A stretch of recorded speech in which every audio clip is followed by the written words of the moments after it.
Welcome, guys, to ABM Sport. I am your host, Mr. T. If you love the content that I bring, hit the subscribe button down low, share, like.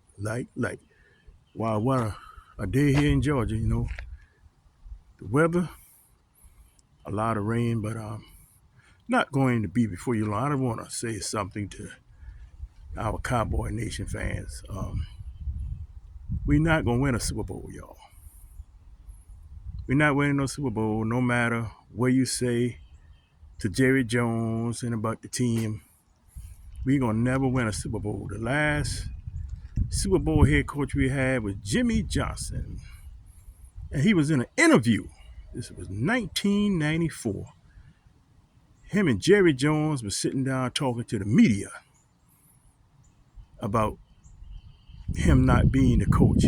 And he said that Jerry Jones is not a coach in front of his face, in front of the media. Guys, this is why this long history of not winning a Super Bowl.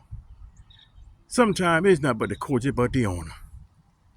It's not always about the coaches, but the owner. You don't have to take my word for it. Let's go back to 1994. Let's run the clip. Here we go. We were friends. I don't think that had the relationship that everybody thought when we first got to the Cowboys. I think everybody, felt like we were friends in a way socially, as far as spending time together, and I think more than anything else, it was a respect and knowing each other more than it was a really a friendship to where we spent a lot of time together for 20, 25 years. You were roommates only because it was alphabetical, right? On the road, Exactly. Jones and Johnson, so you wound up as roommates, not like you were bosom buddies, right? Exactly. It happened that for a time we played in and around some of the same positions, but it really was Road and Jones and Johnson. But let me say that there was a perception that we were confident. And that just wasn't the case when we were there and had a little more time together as people that go to school together. What actually ended up happening is I went in one direction. I was probably too greedy to go into coaching. I wanted to make more money than coaches make, I thought. To the extent that there's any problem between the two of you, is the problem more one of ego, stepping into each other's spotlight, or is it a problem with a flawed working relationship in some way, where you might disagree about personnel, and he is, after all, the owner, president, and general manager, and he has to sign off on all those moves? So what I'm getting to is it more the personal thing on the ego side, like, hey, Jerry, get out of here, I'm the coach, or is there actually a practical objection? No, I think as far as having something that's flawed in the working relationship, I don't think that there's anything close to that. I think as far as the decision making, I don't know that it could be any better than the way it is right now. And we've really never had a controversy as far as making decisions and as far as what we wanted to do with the Dallas Cowboys. Here's a quote from Jimmy, and he's issued several like it, but this will suffice.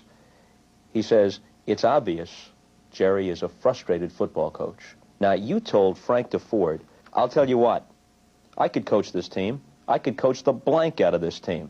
And you went on to say you weren't prepared to give it the time and the dedication that Jimmy would bring to it, and perhaps wouldn't have the background maybe so that you would be able to pull it off walking right in the door and get the faith of the players. But you seem to believe that just on pure ability you could do it.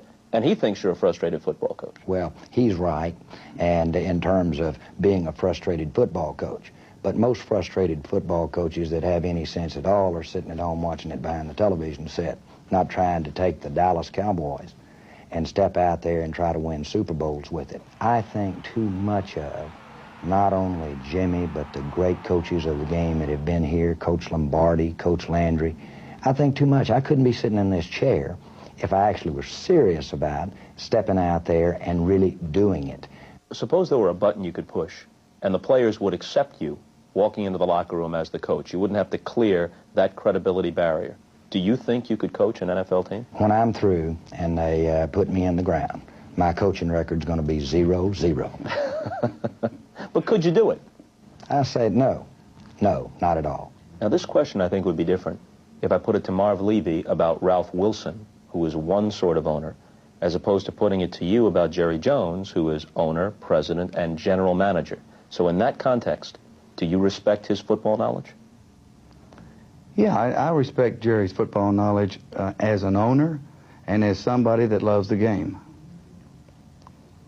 But you don't respect him as an equal, then I'm inferring to you in terms of football knowledge and judgment.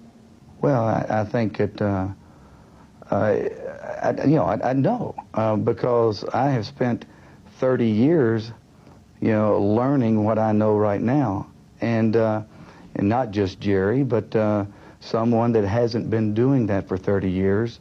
I don't know that I would have them as an equal football knowledge,